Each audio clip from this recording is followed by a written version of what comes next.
अब रेजिस्टेंस, किसी भी कंडक्टर का रेजिस्टेंस किन किन बातों पर डिपेंड करता है प्रवीण जी? रेजिस्टेंस किन किन बातों पर डिपेंड करता है? करंट। आप बोलिए तो सही, कोई दिक्कत थोड़ी। टेम्परेचर। चलिए टेम्परेचर मैंने मान लिया, चलिए कोई बात नहीं। देखो सीधी सी बात है, नेचर और टेम्परेचर तो होगा ही होगा। Resistance of any conductor depends on their nature and temperature, ये तो अंडरस्टूड है। इसके अलावे दो चीज बोलिए। हाँ बिल्कुल सही, लेंथ ऑफ द कंडक्टर, और दूसरा हो गया एरिया ऑफ क्रॉस सेक्शन। यानी कि resistance of any conductor, please, resistance of any conductor depends on length of conductor, area of cross section of conductor and it's nature and temperature. अब Ohm's law आपने पढ़ा होगा, चलिए बहुत अच्छी बात है।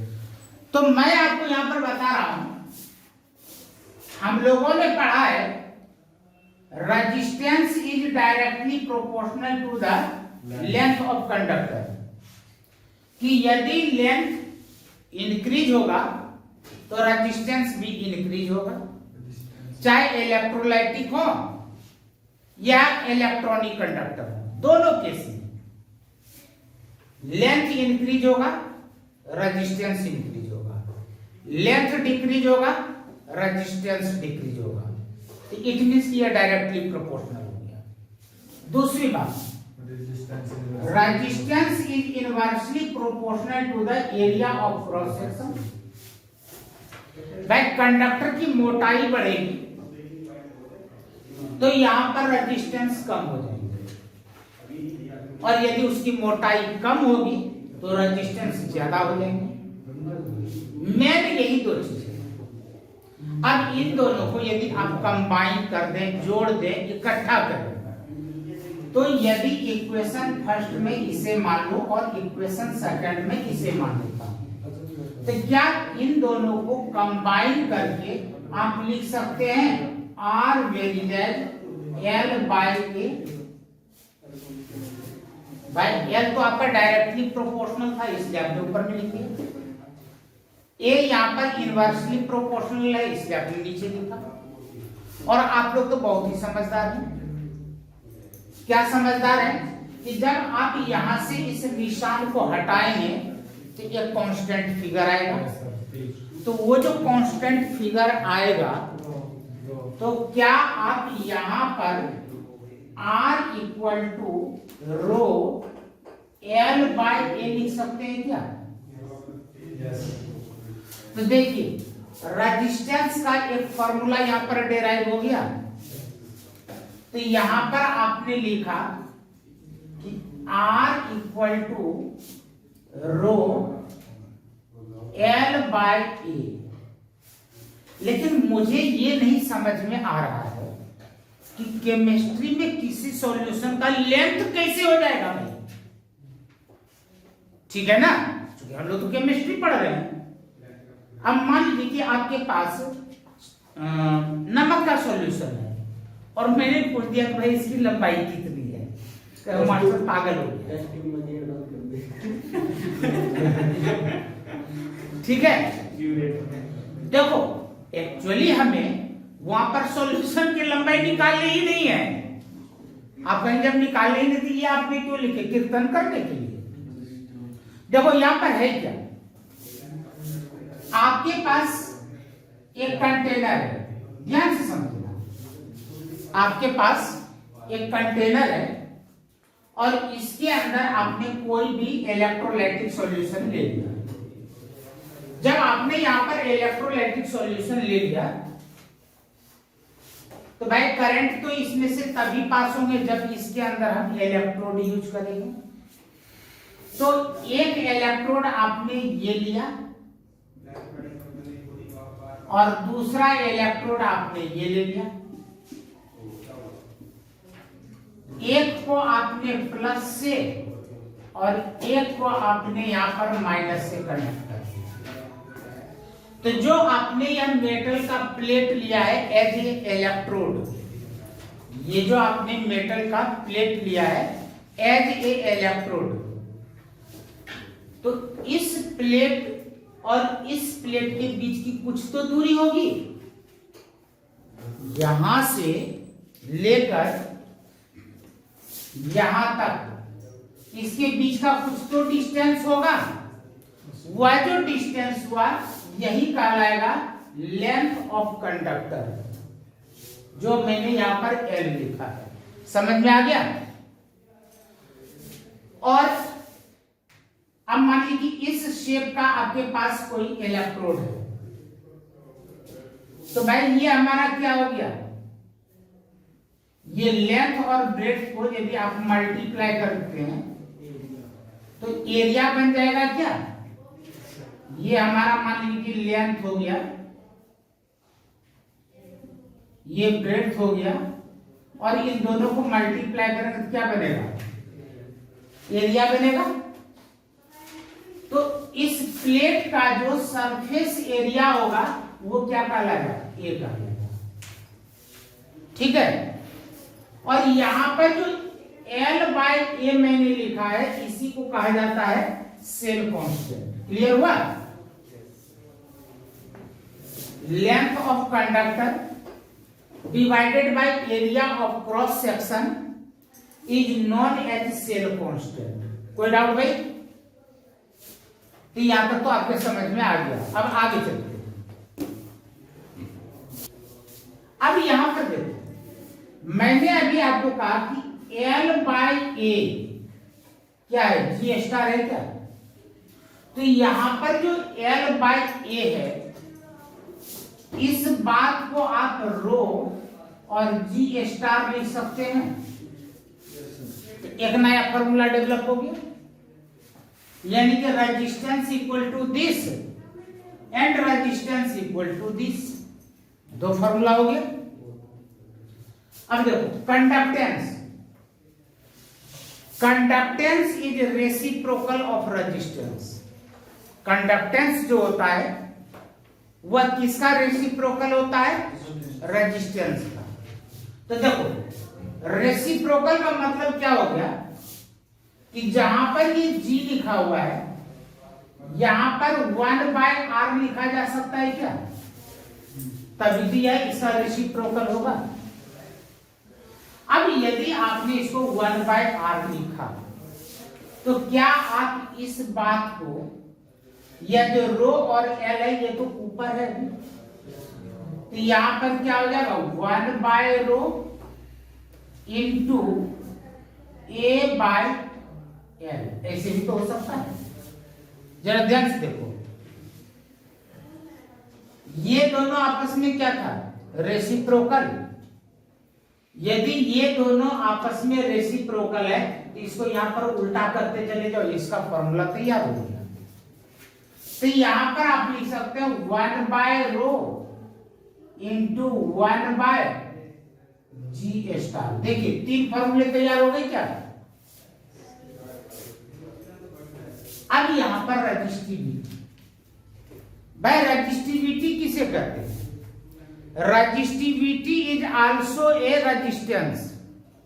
रजिस्टिविटी क्या है, यह भी एक तरीके का रेजिस्टेंस है, लेकिन कंडीशन है। कंडीशन क्या है कि मैं एक एग्जांपल ले रहा हूं कि मान लीजिए आपके पास यहां पर कोई एक क्यूब है, इस तरीके का आपके पास कोई एक मेटेलिक क्यूब है, यहां से आप बात को अच्छे तरीके से समझ सकते हैं। और इसकी लंबाई 1 सेंटीमीटर है, इसकी चौड़ाई भी 1 सेंटीमीटर, और इसका हाइट भी मान लेते हैं कि 1 सेंटीमीटर है। यानी कि इसका लेंथ, ब्रेड्थ और हाइट तीनों आपस में बराबर है, तभी तो यह क्यूब कहलाएगा। यदि ये तीनों आपस में बराबर नहीं होंगे तो वह क्या क्यूब कहलाएगा, क्या नहीं कहलाएगा। मैथमेटिक्स के रूल के हिसाब से वह क्यूबाइट कहा जाएगा। हमने यहां पर क्या लिया है, क्यूब लिया है। अब यहां पर देखो मैंने क्या किया, इधर आपने प्लस कनेक्ट कर दिया और यहां पर आपने माइनस कनेक्ट कर दिया, तो करंट तो इसी रास्ते से फ्लो करेगा ना। अब जब इसमें से करंट फ्लो हो रहा है तो रेजिस्टेंस भी होगा। तो यदि पेपर में आ जाए कि व्हाट इज रेजिस्टिविटी, ध्यान से सुन लेना, यदि पेपर में आ जाए कि व्हाट इज रेजिस्टिविटी, तो resistivity is a type of resistance. Resistivity is a type of resistance of those conductor whose length is 1 centimeter and their area of cross section is also 1 centimeter square। भाई हमारे पास कोई एक cube है, उसके बीच की लंबाई कितनी है, 1 सेंटीमीटर, और दोनों किनारे का जो एरिया ऑफ क्रॉस सेक्शन है वो कितना है, 1 सेंटीमीटर स्क्वायर। अब ऐसे कंडक्टर का जो भी रेजिस्टेंस होगा उसे क्या कहेंगे, रेजिस्टिविटी। अब समझ में आ गया ना, ठीक है। अब जैसे कि रेजिस्टेंस और कंडक्टेंस आपस में क्या था, रेसिप्रोकल था, तो उसी तरीके से कंडक्टिविटी और रेजिस्टिविटी भी आपस में क्या होंगे, रेसिप्रोकल होंगे। लेकिन पहले हमें यहां पर रेजिस्टेंस के फार्मूला लिखने होंगे और ये फॉर्मूला आपको याद है। हालांकि आपको नहीं पता कि आपको याद है या नहीं है, मुझे पता है कि आपको ये फॉर्मूला याद है। और प्रत्यक्षम किम प्रमाणम, प्रत्यक्ष को प्रमाण की क्या जरूरत है, अभी आपके जुबान से निकलवा देता हूं। देखो भाई, ये आपने पढ़ा था R equal to rho L by A. Rho को मैं एक बार आपके समझने के ऊपर लिख देता हूं। ऐसे लिख सकते हैं क्या, ऐसे लिख दिए। भाई क्रॉस मल्टीप्लाई करना हो तो क्या होगा, हम इसको मल्टीप्लाई करो तो क्या हुआ, R A equal to rho L होगा क्या। आपको क्या निकालना है, रो का वैल्यू निकालना है ना। तो प्रवीण जी बताइए, तो इसको देख करके रो इक्वल टू क्या लिखे, R into A by L, ऐसे लिख सकते हैं क्या। तो देखो फॉर्मूला तैयार हो गया। तो आपने यहां पर लिखा R into A by L, ठीक है। अब सावंत आपके लिए छोटा सा क्वेश्चन, सावंत के लिए क्वेश्चन यहां पर है। अभी G स्टार इक्वल टू मैंने क्या लिखा था, L बाय ए, बिल्कुल सही। यदि मैं इसे A बाय L लिख दूं तो क्या इसे 1 बाय G स्टार लिखा जा सकता है क्या, जरा चेक करो। yes. तो यहां पर जो A बाय L है इसके जगह पर 1 बाय G स्टार लिख सकते हैं क्या। तो आपको यहां पर मिला R into 1 by G star, कोई दिक्कत। अच्छा एक चीज और जरा मुझे बताना, R इक्वल टू मैंने यहां पर क्या, ये G इक्वल टू मैंने क्या लिखा था, 1 बाय R लिखा था क्या। G इक्वल टू मैंने लिखा था 1 बाय R। तो यदि इसी को R लिखना हो तो 1 बाय G लिखा जा सकता है क्या। तो जहां पर R लिखा हुआ है वहां पर 1 बाय G लिख सकते हैं। तो एक नया फॉर्मूला और डेवलप हो गया। तो आपने R की जगह पर क्या लिखा, 1 बाय G इंटू यहां पर क्या आया, 1 बाय G स्टार। कोई डाउट। अब भाई यहां तक तो आप पहुंच ही गए। अब एक काम और कर लेते हैं। जैसे रेजिस्टेंस और कंडक्टेंस एक दूसरे का रेसिप्रोकल था, तो similarly resistivity and conductivity is also reciprocal to each other। तो यहां पर कप्पा के लिए आप 1/ρ लिख सकते हैं क्या? यानी कि ये जितने भी फॉर्मूले हैं सबको उल्टा कर दो। देखो उल्टा हो जाएगा तो क्या हो जाएगा, यहां पर लिखेंगे 1/r, यदि यहां पर r है तो लिखेंगे 1/r, और यहां पर हो जाएगा L/A, यहां पर फिर लिखेंगे 1/r, और ये हो जाएगा यहां पर G*/1। इसको उल्टा कर दो, यहां पर हो जाएगा G × G*। तो देखिए सारे फॉर्मूले आपकी नजर के सामने आ गए। अब क्या है कि जब भी आप न्यूमेरिकल सॉल्व करेंगे तो एक पेज के ऊपर इन सारे फॉर्मूले को लिख लेंगे, और न्यूमेरिकल को आप पढ़ेंगे और तब आपको पता लगेगा कि उसमें क्या गिवन है। अब जो गिवन है उस हिसाब से आप ये फॉर्मूला पुट करते चलिए। कोई डाउट यहां तक?